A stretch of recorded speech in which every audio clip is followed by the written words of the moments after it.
সবচেয়ে জঘন্য একটা কথা বলছে, মেরিটাল রেপ। স্বামী স্ত্রী বিবাহিত, স্বামী যদি জোর করে স্ত্রীর সাথে ফিজিক্যাল রিলেশন করে, এটা ধর্ষণের মামলা হবে।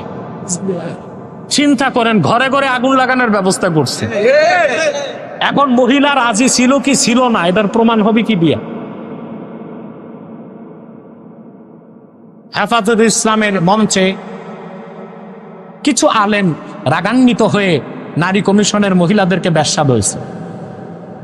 হ্যাঁ, এই শব্দ উচ্চারণটা ঠিক হয় নাই, আর হেফাজতের পক্ষ থেকে দুঃখ প্রকাশ করা হয়েছে, কিন্তু এনসিপিকে বলছি, তোমরা এই শব্দটা দংলা। নারী কমিশন তো বেশ্যাদের বৈধ অধিকার চেয়েছে, আইনি বৈধতা চেয়েছে। তাদের চোখে তো বেশ্যা কোনো খারাপ জিনিস না। নারীদের লাগার আগে এনসিপি নেতাদের লাগলো কেন? তোমরাও কি জাসদের মতো বামপন্থীদের মতো বাংলাদেশে ইসলাম বিরোধী রাজনীতি করতে চাও কিনা? যদি সেটাই হয় তোমাদের উদ্দেশ্য, বাংলাদেশে জাসদ মাসদ বামপন্থীদের যেভাবে জায়গা হয় নাই, এনসিপিকেও জায়গা দেওয়া হবে না বাংলাদেশের মাঠে।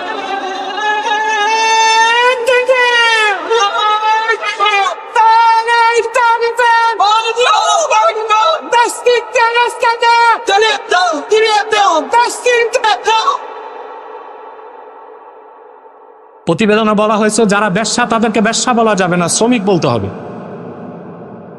আর তাদের আয় রোজগারকে বৈধতা দিতে হবে। তাহলে বোঝা যাচ্ছে তাদের কাছে বেশ্যাবৃত্তিটা খারাপ কাজ না। তো কোনো আলেম যদি আগে বলেই থাকে, আহামরি কি দোষী বা হয়েছে? যদি এই শব্দ উচ্চারণটা ভুল হয়ে গেছে, ঠিক না প্রিয় ভাইরা? অতএব কোরআন সুন্নাহর আইনকে কায়েম করতে পারিনি, সেটা আমাদের ব্যর্থতা। আর কোরআন সুন্নাহ বিরোধী আইন হবে, তা হতে দেওয়া হবে না বাংলাদেশ। সুন্নত তরিকার জীবন যাপনের চেয়ে বড় কোন সফলতার মুজাহাদা। তাহলে মুজাহাদার ব্যাখ্যা বুঝতেছেন? মুজাহাদার চূড়ান্ত ব্যাখ্যা হচ্ছে ব্যক্তি জীবন, সমাজ জীবন, রাষ্ট্র জীবন, সাংস্কৃতিক জীবন, শিক্ষা জীবন, পোশাক আশাক, উঠা বসা, নামাজ রোজা হজ যাকাত, সকল ক্ষেত্রে আল্লাহ রাখিনী নবী রাহমাতুল লিল আলামিন মুহাম্মদ মুস্তাফা সাল্লাল্লাহু আলাইহি ওয়াসাল্লাম ১৫০০ বছর আগে যে আদর্শ রেখে গেছেন, সুন্নাহ রেখে গেছেন, চোখ বন্ধ করে অন্ধের মতো সেই সুন্নতের অনুসরণ করতে হবে। এর চেয়ে বড় মুজাহাদা আর কিছু। এবার আসেন, মুজাহাদা করলে আপনি পাবেন কি? এটা তো লাগবে। বাঙালি বিনা পয়সা খাটে না, কথা বলে না, ওইটা বলবো। আপনি যদি মুজাহাদা পুরাপুরি করতে পারেন, আপনি হয়ে যাবেন আল্লাহর মহসিন বান্দা। কি হবেন? আল্লাহ তাআলা ঘোষণা করে দিয়েছেন, ওয়া ইন্নাল্লাহা লামাআল মুহসিনিন, নিশ্চয় মহসিন বান্দাদের সাথে আল্লাহ আছে।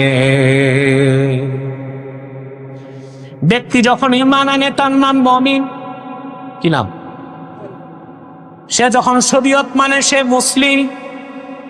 মুমিন হবার পরে আপনি যদি পুরোপুরি মুসলিম না হন, ঈমানের কারণে আপনি জান্নাত পাবেন, কিন্তু গ্যারান্টি নাই ফার্স্ট চান্সে না সেকেন্ড চান্সে। আযাবের আগেও যেতে পারেন, পরেও যেতে পারেন। যদি পুরাপুরি ইসলামের বিধানগুলো মেনে খাঁটি মুসলিম হয়ে যান, আপনি বেহেশত পাবেন, কঠিন হিসাব লাগবে। কিন্তু আপনি যদি মুজাহাদার মাধ্যমে মুহসিন বান্দা হয়ে যান, আপনার কোনো হিসাব থাকবে না, কোনো আযাব হবে না। বিনা আযাবে হালকা হিসাবে আল্লাহ তাআলা ফার্স্ট চান্সে আপনাকে তার জান্নাত দিয়ে দিবে। তাহলে মুমিন মুসলিম হলেই চলবে না, মুহসিন হইতে হবে। মুহসিন হইতে কি লাগবে? মুজাহাদা। এই যে বুঝে গেছেন, মাশাআল্লাহ, আমার শ্রম সার্থক। মুমিন হতে ঈমান লাগে, খাঁটি মুসলিম হতে ইসলামী শরীয়তকে মানতে হয়, আর মুহসিন হতে কি লাগবে? মুজাহাদা। মুজাহাদার ব্যাখ্যা বুঝছেন? তাহলে মুহসিন হবেন ইনশাআল্লাহ। এখন আসেন আয়াতের বাকি অংশের ব্যাখ্যাটা বুঝে নিই। ওয়া ইন্নাল্লাহা লামাআল মুহসিনিন, আল্লাহ যে মুহসিন বান্দাদের সাথে আছেন, এটার অর্থ কি তা বুঝতে হবে। আল্লাহর মুমিন বান্দা যখন মুহসিন হয়ে যাবে মুজাহাদার মাধ্যমে, সে আমার আল্লাহর এত নৈকট্য লাভ করবে, 4টা জিনিস আল্লাহ তার জন্য ওয়াজিব করে দিবেন। বলবো? আঙ্গুল তুলে বর্ণনা করেন। প্রথম হচ্ছে রাহমাত, 2 নম্বরে নুসরাত, 3 নম্বরে ইজ্জত, 4 নম্বরে কুওয়াত। মুহসিন বান্দার উপর আল্লাহর রহমত বৃষ্টির মতো বর্ষিত হবে। মুহসিন বান্দাকে আল্লাহ সাহায্য করবেন, নুসরত করবেন। মুহসিন বান্দার ইজ্জত আল্লাহ রক্ষা করবেন। মুহসিন বান্দাকে আল্লাহ তাআলা স্পিরিচুয়াল পাওয়ার, রূহানি শক্তি দান করবেন। মুহসিন বান্দার ইজ্জত কে রক্ষা করেন? সাহায্য কে করেন? রহমত কে দেন? শক্তি কে দেন? সুবহানাল্লাহ, সুবহানাল্লাহ। আল্লাহর রহমত যার সাথে, নুসরত যার সাথে, ইজ্জত যারে আল্লাহ দান করেন, আর কুওয়াত শক্তি আল্লাহ দান করেন, তার সামনে দাঁড়াবার মতো কোনো অপশক্তি দুনিয়ায় থাকতে পারে? আমি এবার একটা দৃষ্টান্ত দিলেই পুরা কথাটা বুঝতে পারবেন। সূরা ইউসুফ থেকে আমি আপনাদেরকে দৃষ্টান্ত দিয়ে আজকের তাফসীর সমাপ্ত করছি ইনশাআল্লাহ। হযরত ইউসুফ ছিলেন খুব সুন্দর মানুষ, ঠিক না? তার সৌন্দর্যে পাগল হয়ে গেছিল কে? এখানে অনেকে তার পর্দাদার নাম জানে না, কিন্তু জুলাইখার নামটা, কারণ ইউসুফ জুলাইখার কেচ্ছা এত শোনা শুনছে যে দাদির নাম জানে না, জুলাইখার নাম জানে। এটা ভালো কথা। হযরত ইউসুফ অনেক সুন্দর ছিল। তার সৌন্দর্য দেখে জুলাইখার সঙ্গী সাথীরা আঙ্গুল কাটছে। আল্লাহর হাবিব সাল্লাল্লাহু আলাইহি ওয়াসাল্লাম ইরশাদ করেছেন, সহিহ বুখারীর হাদিস, মেরাজ রাজনীতে আমি ইউসুফকে দেখলাম, কদ উতিয়া শাতরাল হুসনে, জগতের অর্ধেক সৌন্দর্য আল্লাহ যেন তারে দান করছেন। তার সৌন্দর্য দেখে জুলাইখার সঙ্গে সাথীরা আঙ্গুল কাটছে। কিন্তু মনে রেখো মুসলমান, ইউসুফকে আল্লাহ যে সৌন্দর্য দিয়েছিলেন তা লেখা যায়, তা বলা যায়, তা চিন্তা করা যায়, কিন্তু আল্লাহ তার আখিরি নবী মুহাম্মদ সাল্লাল্লাহু আলাইহি সাল্লামকে যে সৌন্দর্য, যে জামাল দান করেছিলেন, তা লেখার মতো কোনো কলম নাই, বলার মতো কণ্ঠ নাই, চিন্তা করার মস্তিষ্ক নাই। ইউসুফের সৌন্দর্য দেখে কেউ মুসলমান হয় নাই, কিন্তু ১৫০০ বছর আগে মুহাম্মদ সাল্লাল্লাহু আলাইহি সাল্লামের সৌন্দর্য দেখে অনেক কাফের মুসলমান হয়ে গেছে। আম্মা জান আয়েশা রাদিয়াল্লাহু তাআলা আনহা বলেন, খাসায়েস কুবরাত ইমাম সুয়ুতী নকল করেন, আম্মা জান আয়েশা বলেছেন, জুলাইখার সৌন্দর্য দেখে ইউসুফের সৌন্দর্য দেখে জুলাইখার সঙ্গী সাথীরা আঙ্গুল কেটেছে। ওয়াল্লাহি লাউ রাআইনা জাবিনাহু সাল্লাল্লাহু আলাইহি ওয়াসাল্লাম লা আসারনা বিতাক্তি ইস-সুদুর আলাল ইয়াদি। আল্লাহর কসম, জুলাইখার সঙ্গী সাথীরা যদি মুহাম্মদ সাল্লাল্লাহু আলাইহি ওয়াসাল্লামের নূরের কপালটা একবার দেখতো, আঙ্গুল নয়, তারা তাদের কলিজাগুলো কেটে টুকরা টুকরা করে দিত। সুবহানাল্লাহ। আল্লাহর হাবিব সাল্লাল্লাহু আলাইহি ওয়াসাল্লামকে আল্লাহ যে সৌন্দর্য দিয়েছেন তা বর্ণনা করার কোনো ভাষা নাই। কিন্তু পূর্বের পয়গম্বরদের মধ্যে ইউসুফ অনেক সৌন্দর্য পেয়েছিল। ইউসুফের সৌন্দর্য দেখে পাগল হয়ে গেল জুলাইখা। কে? জুলাইখা। আল্লাহ পাক কোরআন কারীমে বলেন, জুলাইখা কি করলো? আল্লাহ পাক বলেন, ওয়ারাওয়াদাত উল্লাতী হুয়া ফি বাইতিহা আন নাফসিহি ওয়া গাল্লাকাতিল আবওয়াবা ওয়া ক্বালাত হাইতা লাক قال معاذ الله إنه ربي أحسن مثواي। আল্লাহ পাক বলেন, ইউসুফ যেই ঘরে ছিল সেই ঘরের মেয়েটি ইউসুফকে প্রলুব্ধ করলো, তার প্রতি দুর্বল হয়ে গেল। কে? জুলাইখা। হযরত ইউসুফ তার প্রস্তাব মানে না, রাজপ্রাসাদের অন্দর মহলে নিয়ে হযরত ইউসুফকে সে প্রলুব্ধ করলো আর বাইরের সব দরজা আটকায় দিল। মহিলাটার নাম কি ছিল? জুলাইখা। তা আল্লাহ নাম নিলেন না কেন? কথা বলেন। আল্লাহ তো নাম জুলাইখা নেন নাই।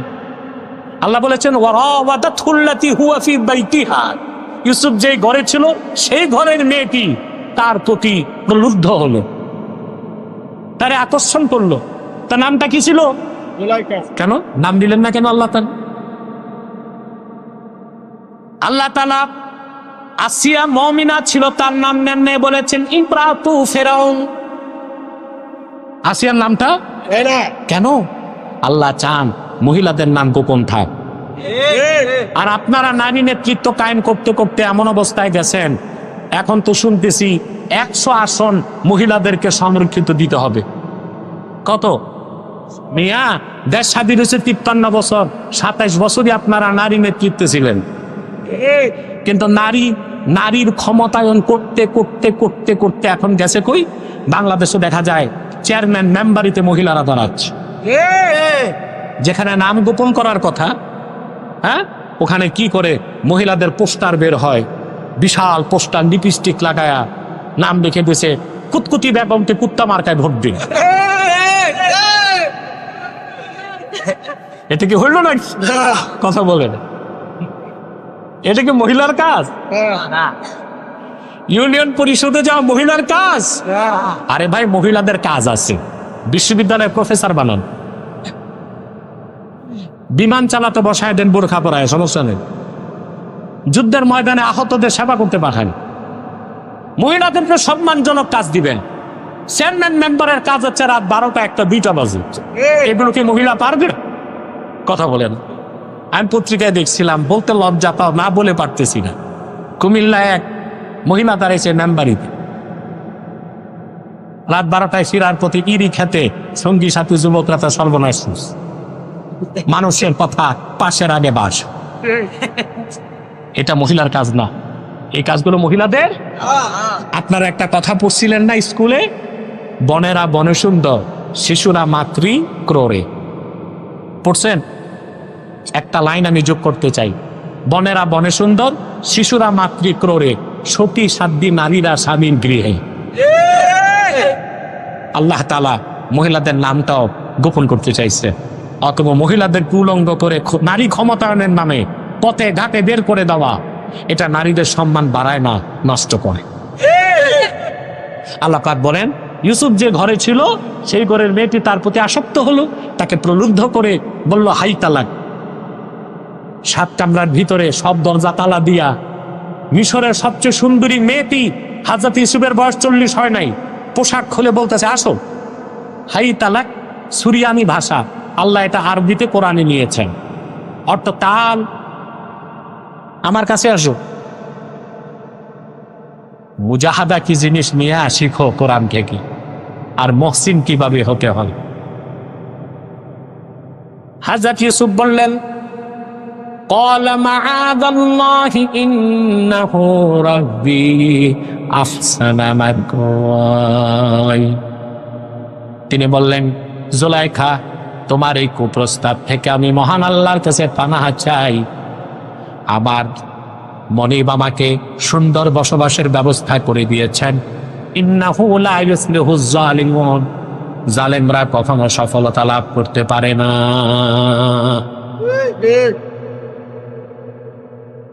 ইউসুফ আলাইহিস সালাম বাঁচলেন কেন না প্রশ্ন আসে না?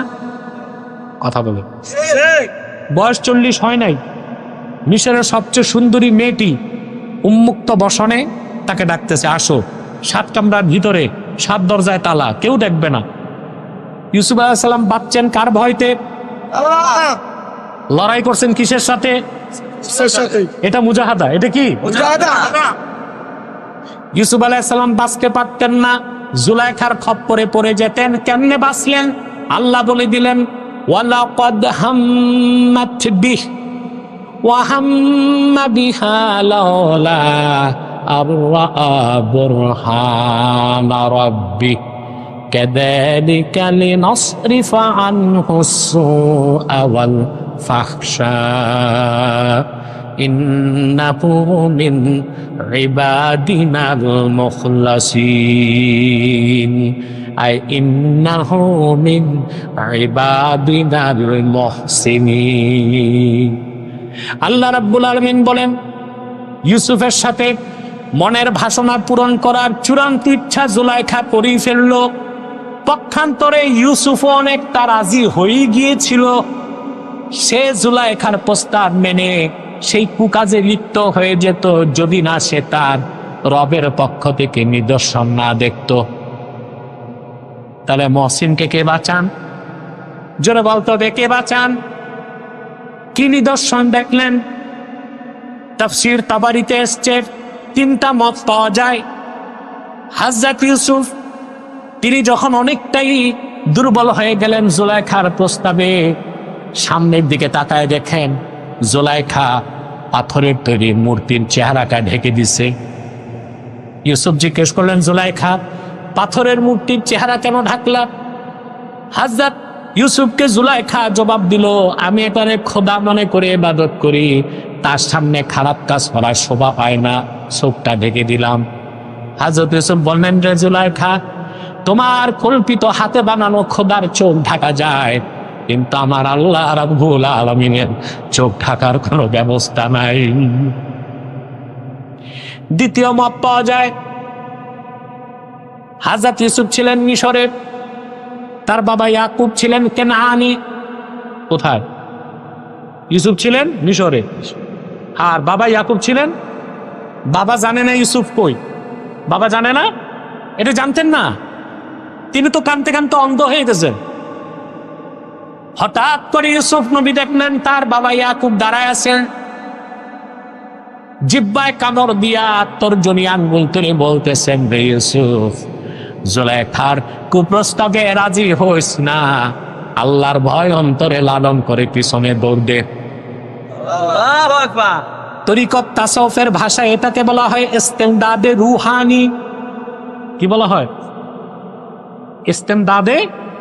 আল্লাহ বনি ইসরায়েলের পয়গম্বরদেরই ক্ষমতা দিয়েছিলেন আধ্যাত্মিকভাবে সাহায্য, রুহানি সাহায্য, আর আল্লাহ তার হাবিব মুহাম্মদ সাল্লাল্লাহু আলাইহি সাল্লামের উম্মতের আউলিয়া কেরামকে ক্ষমতা দান করেছেন। ইস্তেমদাদে রুহানি, সুবহানাল্লাহ। এটা ভিন্ন আলোচনা, ওই দিকে আর যাচ্ছি না আমি, আমার সাবজেক্ট এটা পুরা করতে হবে। তৃতীয় মত, হযরত ইউসুফ দেখলেন শূন্যে ভেসে উঠেছে, লা তাকরাবুজ জিনা, জিনার কাছেও যেও না। 3টা মতের যে কোনো একটা নেওয়া যায়। হযরত ইউসুফ ইউটার্ন নিয়ে পিছনের দিকে একটা দৌড় দিলেন। কারণ বাইরে তো দরজা সব কি, চাবি কার কাছে? ইউসুফের কাছে। দরজা কয়টা? অনেকগুলো। তাফসীরে এসছে 7টা। আল্লাহ তাআলা বহুবচন ব্যবহার করছেন। ওয়া গাল্লাকাতিল বাবা, আল্লাহ বলেন নাই ওয়া গাল্লাকাতিল আবওয়াবা। অসংখ্য দরজায় সে কি করছে? তালা লাগাই দিছে। পয়গম্বর ইউসুফ ইউটার্ন নিয়ে দিলেন দৌড়, সামনের দরজার তালায় হাত দিলেন, তালা খুলে গেল। এভাবে প্রথম, দ্বিতীয়, তৃতীয়, চতুর্থ 7টা দরজা পার হয়ে গেলেন। পিছনে জুলাইখাও দৌড়াতে লাগলো। জুলাইখা জুব্বা ধরে টান দিল, পিছন দিক দিয়া জুব্বা ছিঁড়ে গেল। আল্লাহ পাক বলেন, ওয়াস্তাবাকাল বাবা ওয়া কদ্দাত কমিসাহু মিন দুবুরি ওয়া আলফায়া সাইয়্যিদাহা লাদাল বাব। ইউসুফ দৌড় দিল, পিছনে জুলাইখাও দৌড় দিল। জুলাইখা পিছন দিক দিয়া ধরল তার জুব্বা, পিছন দিক থেকে ছিন্ন হয়ে গেল।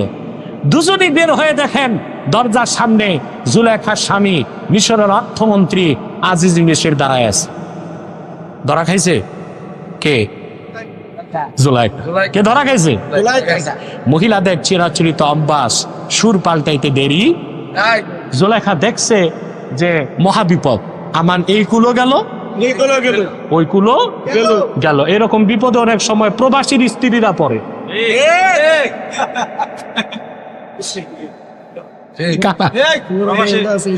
মহিলা আছে, হ্যাঁ, মা বোনরা খাটলে আবার সমস্যা। ঠিক আছে, প্রবাসী ছেলেরা বিদেশ যায়, রক্ত পানি করা ঘামের পয়সা পাঠায় দেশে। তো স্ত্রী এই টাকা দিয়া দেখা যায় আরেক ছেলের সাথে বন্ধুত্ব করে মোজ মাস্তি করে। সব মেয়েদের বলছি না, কিছু মেয়ে।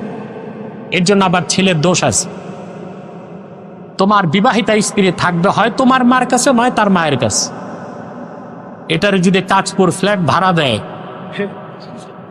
আর বিদেশ থেকে পাঠাইছে আইফোন অ্যাপলের 2.5 লাখ টাকা, ফেসবুক ওপেন, তো মহিলার সাথে তো শয়তান 10টা লেগেই থাকবে। আবার টাকা পাঠায় বিদেশ থেকে মায়ের অ্যাকাউন্টে না, বাবের অ্যাকাউন্টে না, বউয়ের অ্যাকাউন্ট। 10 বছর পর এসে দেখে ব্যাংকের অ্যাকাউন্টও খালি, ঘরের বিছানাও খালি। চালাক মেয়েরা যখন টের পায় তখন আবার সুর পাল্টায় ফেলে, বুঝেন না? বলে দেখে যে এই কুলো গেছে ওই কুলো গেছে, তখন বলে ওইটা তো আমার প্রেমিক না, ওটা ধর্মের ভাই বানিয়েছে। এগুলো আছে শরীয়তে? কথা বলেন, আছে? নাই, ধর্মের ভাই বলে কিছু নাই। ধর্মের ভাই বানাই তো যত কুকাজ করে।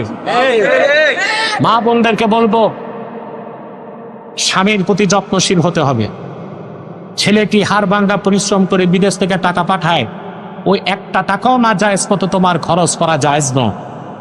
প্রতিটি টাকা হিসাব রাখা তোমার উপর ওয়াজিব। স্বামীর বদদোয়া বুলেট মিস হতে পারে, স্বামীর বদদোয়া কখনো মিস হতে পারে না। যে মেয়েরা স্বামীদের সাথে প্রতারণা করে, আমি দেখেছি এদের জীবন বরবাদ হয়ে যায়, এরা জীবনে আর সুখ করতে। জুলাইখা দেখলো আমার এই কুলো যায়, তখন সুর পাল্টায় ফেলছে। সুর পাল্টায় সে কি বলতে লাগলো? জুলাইখা এবার গরম হয়ে গেছে, সুর পাল্টায় বলল এটা বন্ধ করো, ডিস্টার্ব হয় আমার। কি বললো শুনতেছেন?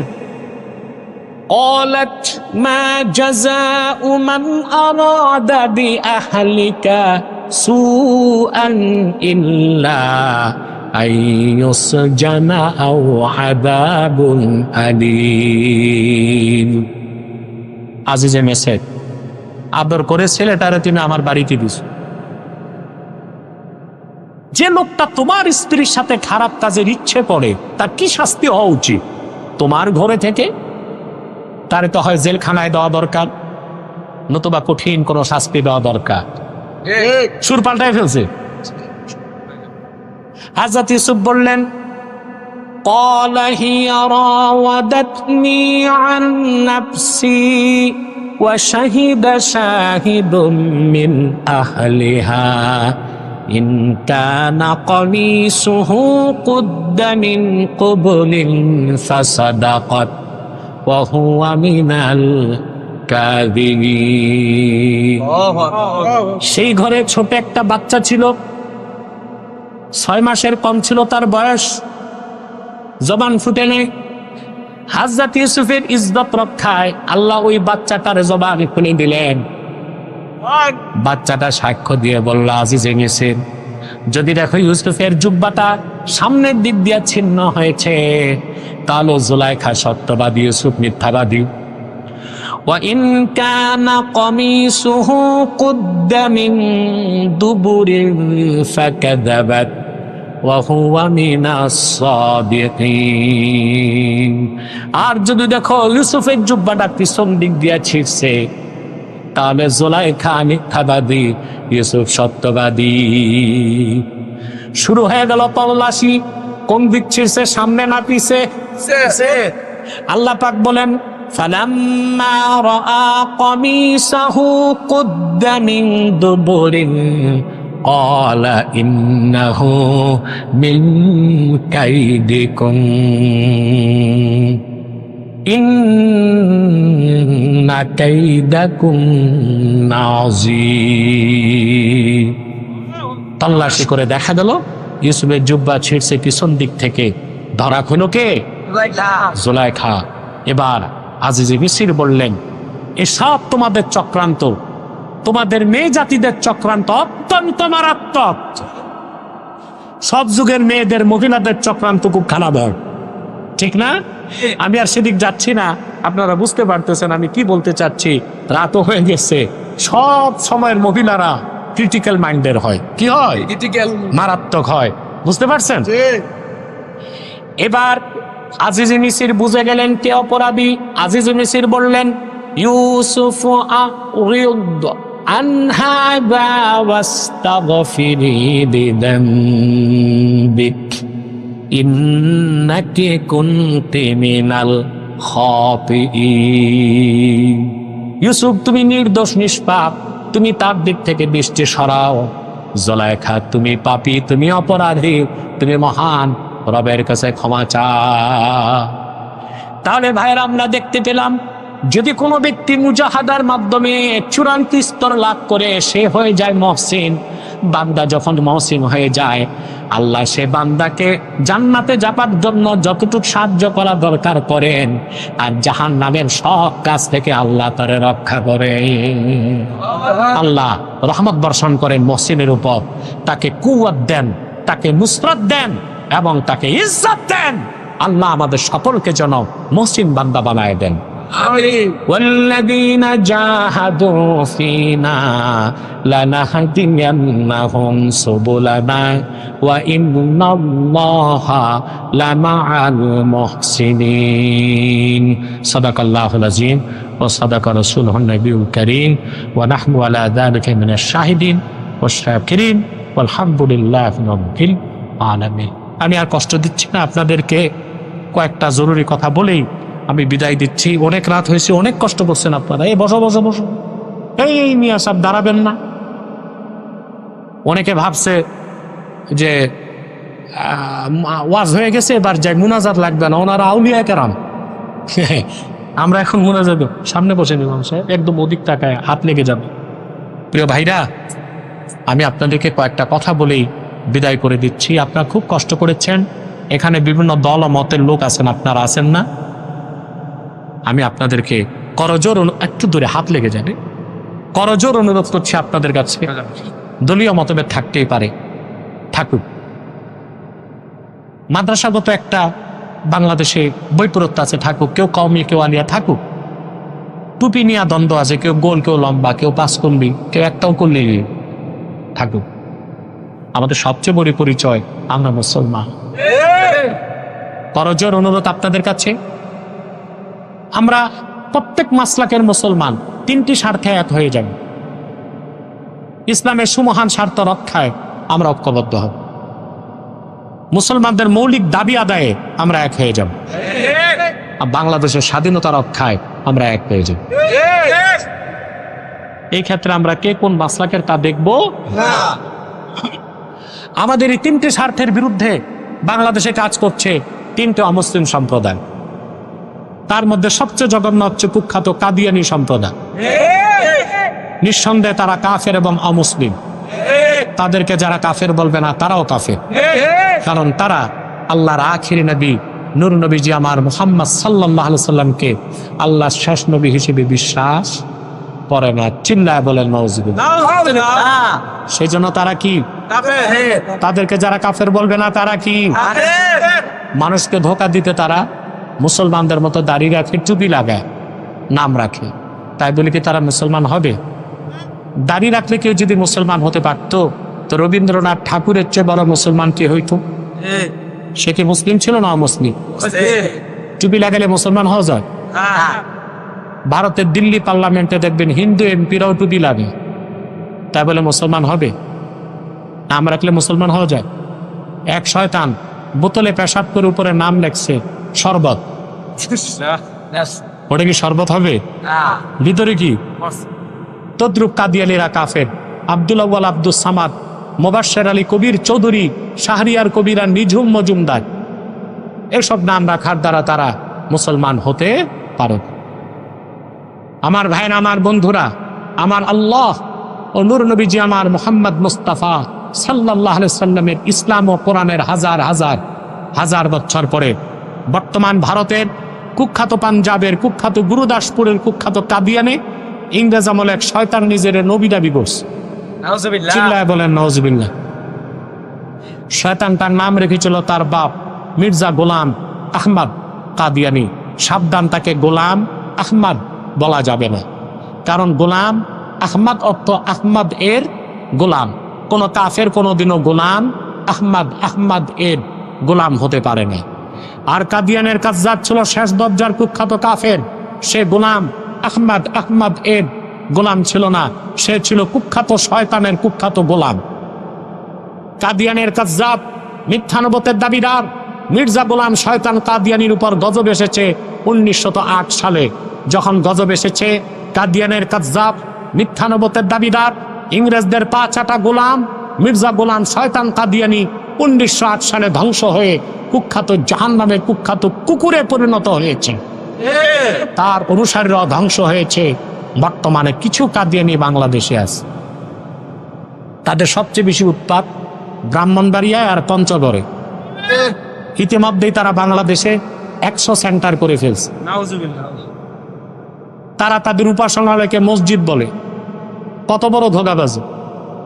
কাফেরদের উপাসনালয় মসজিদ হতে পারে? হিন্দুদের উপাসনালয় কি? খ্রিস্টানদেরটা গির্জা, বৌদ্ধদেরটা প্যাগোডা। তো কাদিয়ানীরা তো তাদের চেয়েও বড় কাফের, তাদেরটা মসজিদ হতে পারে না। নিঃসন্দেহে শয়তানি আস্তানা। নাম পরিবর্তন করে করে তারা মিথ্যা পরিচয় দেয়। কখনো নিজেদের পরিচয় দেয় আহমদি জামাত, কখনো বলে আহমদিয়া জামাত, কখনো বলে আহমদি সম্প্রদায়, কখনো বলে আহমদিয়া সম্প্রদায়, কখনো বলে আহমদি মুসলিম জামাত, কখনো বলে আহমদিয়া মুসলিম জামাত। সাবধান, যত কাদিয়ানি ছিল আছে থাকবে, তারা কেউ আহমদি জামাত নয়, আহমদিয়া জামাত নয়, আহমদি সম্প্রদায় নয়, আহমদিয়া সম্প্রদায় নয়, আহমদি মুসলিম জামাত নয়, আহমদিয়া মুসলিম জামাত নয়। তারা শয়তানি জামাত, কুখ্যাত জাহান্নামের কুখ্যাত কুকুরের দল। আমাদের সকল দলের একটাই দাবি, অনতিবিলম্বে স্বাধীন বাংলায় শয়তান কাদিয়ানীদেরকে রাষ্ট্রীয়ভাবে অমুসলিম ঘোষণা করতেই হবে, করতেই হবে, করতেই হবে। এই দাবি আদায়ে যদি তাহরিকে খাতমে নবুয়ত বাংলাদেশের ব্যানারে জানমাল দেবার ডাক আসে, কারা কারা প্রস্তুত আছেন হাত তুলে দেন।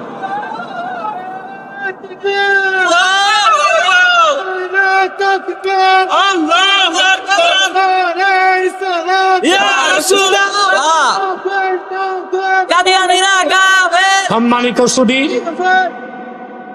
তাদেরকে অর্থনৈতিক সহযোগিতা করবেন না? করেন? জি করেন।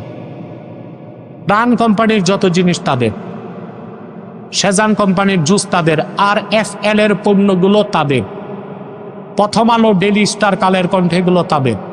নৈতিক দায়িত্ব হিসেবে এগুলো ধরবেন না, কিনবেন না, বেচবেন না। মনে থাকবে, আরেকটা অমুসলিম সম্প্রদায় আমাদের বিরুদ্ধে মাঠে নামছে, এটা হচ্ছে ইসাই জামাত। কি নাম? এটা খ্রিস্টানদের একটা গোপন দল। 1975 সালে বাংলাদেশে আসছে। এই পর্যন্ত 2.5 লক্ষ পরিবারকে ধোঁকা দিয়া খ্রিস্টান বানাইছে। ধোঁকাটা কি? এরা মানুষকে খ্রিস্টান বানায়, বলে তুমিও মুসলমান, তবে ইসাই মুসলমান। বলে তার মানে, বলে তুমি ঈসার উম্মত মুসলমান। ঈসার উম্মত মুসলমান না খ্রিস্টান? এইভাবে তারা কাজ করে যাচ্ছে। তাদের কাজ এতটা বেড়ে গেছে যে এখন পার্বত্য চট্টগ্রাম, টেকনাফ এই অঞ্চলটাকে আলাদা করে পশ্চিমার একটা খ্রিস্টান রাষ্ট্র বানাতে চাচ্ছে, যেটার ব্যাপারে আমার হুঁশিয়ারি বহু আগ থেকেই শুনে এসেছেন। আর 3 তারিখ আমি এটা হেফাজতের প্রোগ্রামও বলেছি। আমাদের স্বাধীনতার বিরুদ্ধে তারা কাজ করছে খ্রিস্টানরা। এদের মধ্যে সবচেয়ে জঘন্য দলটি হচ্ছে ইসাই জামাত নামে কাজ করতেছে। তাদের ব্যাপারে আপনাদের ঐক্যবদ্ধ হইতে হবে, জাতিকে সচেতন করতে হবে। আরেকটা বাতিল ফেতনা মাথা চারা দিয়েছে হিজবুত তাওহীদ। এই মারাত্মক এক ফেতনা, এটা ইসরায়েলের টাকা খেয়ে মাঠে নামছে।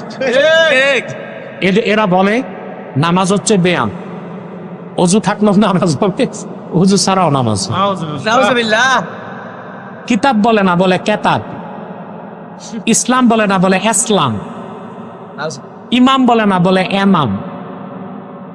এরপর এই খিনজির গুলো প্রচার করে যে দজ্জাল বলতে কিছু নাই, আমেরিকায় দজ্জাল। এটা বলে কেন জানেন? আপনারা জানেন দজ্জালকে হত্যা করতে কে নামবে? ঈসা রুহুল্লাহ। নবী পরিচয় আসবেন না, উম্মত, আমাদের মতো উম্মত পরিচয় আসবে। এখন ঈসা রুহুল্লাহ যে আকাশ থেকে নামবেন, এটা অস্বীকার করা কুফরি। তো এটা তো করতে পারে না, এই জন্য বলে দজ্জাল বলতে কিছু নাই, তার মানে ঈসা নামার দরকার কি? কত জঘন্য আকীদা তারা প্রচার করছে। এই সব ফিতনা থেকে আপনাদের বেঁচে থাকতে হবে। পারবেন তো ইনশাআল্লাহ?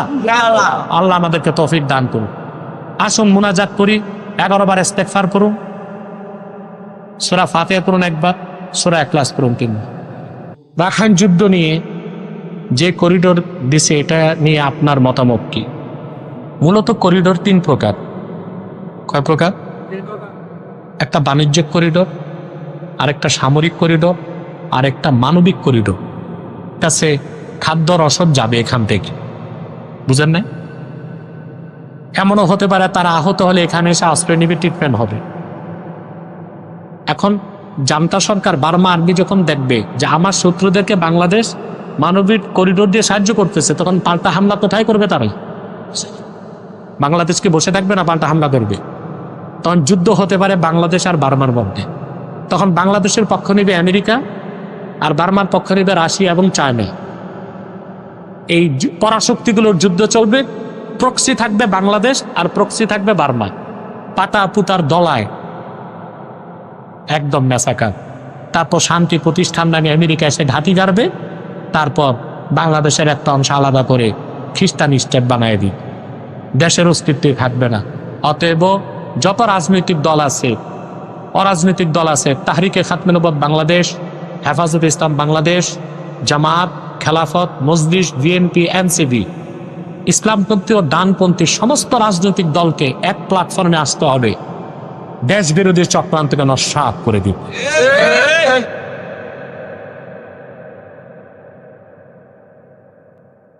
ভারত পাকিস্তান যুদ্ধে আমাদের মুসলিমদের এখন কি করা উচিত? আমাদের উচিত হচ্ছে দোয়া করা যেন পাকিস্তান আর্মি ভারতের 20 ধাপ ভেঙে দিতে পারে।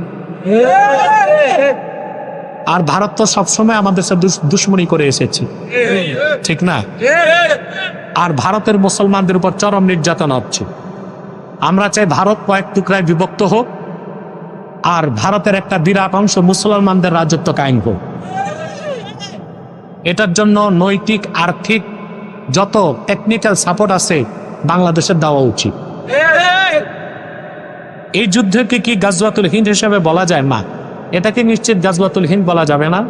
গাজওয়াতুল হিন্দ যখন হবে তা আলামতে বোঝা যায় ওই যুদ্ধে বাংলাদেশের প্রচুর লোক থাকবে, বাংলাদেশের, এবং ওই যুদ্ধে ভারতের চূড়ান্ত পরাজয় ভাববে।